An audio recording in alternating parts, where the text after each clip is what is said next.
अस्सलाम वालेकुम जी। ये ब्लू लिग्नेट का पेड़ है। इस पर मेल फीमेल की निशानी ये होती है कि मेल के गले में धानी होती है ब्लैक कलर की, और फीमेल शादी होती है। ये फीमेल है और वो मेल है जो है उसके साथ। और ये माशाल्लाह इनका बच्चा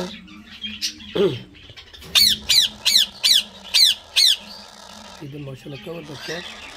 इनका जो ब्रीडिंग एज है ये सेम ब्रीडिंग लग जैसी होती है। 3 साल का मेल हो और 2-2.5 साल की फीमेल हो तो ये ब्रीड करते हैं।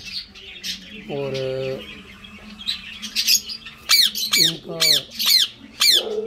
जो बच्चे की एवरेज होती है वो 2 से लेकर 5, 6, 7 तक जाती है।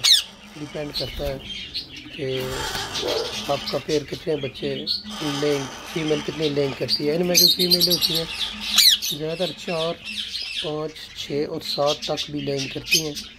और इनके जो बच्चे पालने की कैपेसिटी होती है वो भी इसी तरह डिपेंड करती है फीमेलों में पेड़ पे कि पेड़ कितने बच्चे इजीली सेल्फ कर सकता है।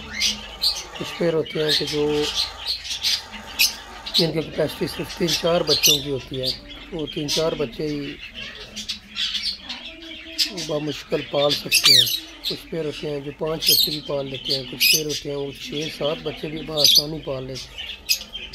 ठीक है जी। तो ये ब्लू रिंगनेक की पहचान थी जो मैं आपको तारफ़ करा रहा था। ब्लू रिंगनेक का मेल फीमेल का ये देखिए, आप जो लेफ्ट साइड में बैठा हुआ है ये मेल है, और जो राइट साइड में बैठी हुई है फीमेल है। फीमेल का सर देखें आप पतला लंबा थोड़ा सा होता है, गोल होता है। मेल का थोड़ा सर मोटा होता है। तो ये इसका मुख्तर से तारुफ था। और अपने गाँव में हमें भी याद रखिएगा। चैनल सब्सक्राइब करना ना भूलें, बेल आइकन दबा दें ताकि मेरी हर नई आने वाली वीडियो का नोटिफिकेशन सबसे पहले आपको मिल सके।